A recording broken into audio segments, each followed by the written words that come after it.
Alden spends his days hunched over a workbench, obsessed with the mechanical perfection of escapements and gears. He is a master horologist. A horologist is a professional who studies timekeeping and repairs mechanical clocks. He lives entirely isolated from the outside world. That isolation shatters when a dying stranger stumbles into the shop and leaves behind the architect's dial. The architect's dial is a supernatural, glowing chronometer capable of rewinding time itself.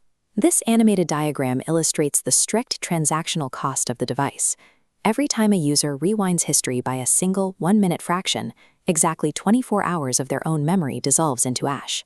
Alden begins using the dial to play the role of a phantom savior. He stops street muggings and carriage crashes, erasing pieces of his own childhood in the process. His actions eventually draw the murderous attention of Inspector Sterling, a ruthless shadow broker who wants to steal the device. Alden saves the lives of strangers, yet with every turn of the dial, he is systematically deleting the foundation of his own identity. The woman in the red wool coat, who brings Alden a cup of black tea every day, is his wife.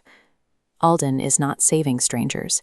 He is reversing the progression of her terminal illness, 1 minute at a time, a routine he has maintained for 5 years. Reversing 1 minute a day for 5 years requires the permanent deletion of over 1,800 days of memory. The erasure specifically targets his most cherished personal history.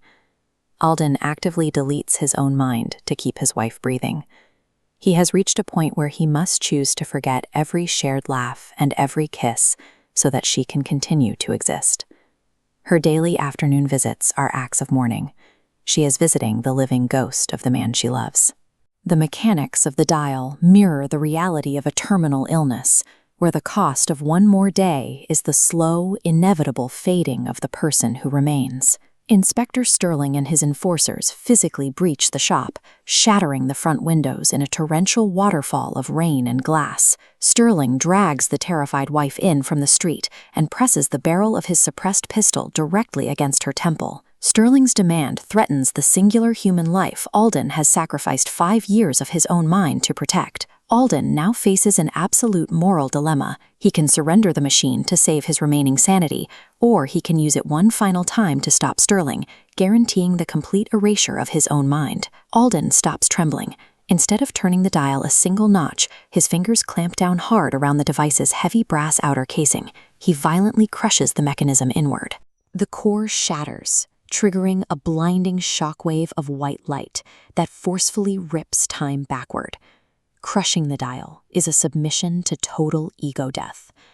Alden destroys the villain, but permanently sacrifices the last remnants of his human consciousness to do it.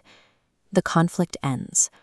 Alden sits frozen in his quiet shop, his mind wiped entirely clean of all identity and history. His wife steps toward him. Rather than weeping, she reaches out and turns the crank of a rusted music box resting on his desk. Alden's conscious brain holds no record of the melody, but as the notes ring out, his breath catches and his heart recognizes the rhythm. He has traded the entire record of his life for her survival, proving that the deepest form of care is a willingness to be forgotten. Alden's true motive remained hidden behind a wall of ticking escapements and quietly vanishing memories. If you want to see more stories about the profound secrets behind ordinary people, hit the subscribe button to join the Hidden Lives channel. Until next time, keep watching the clock.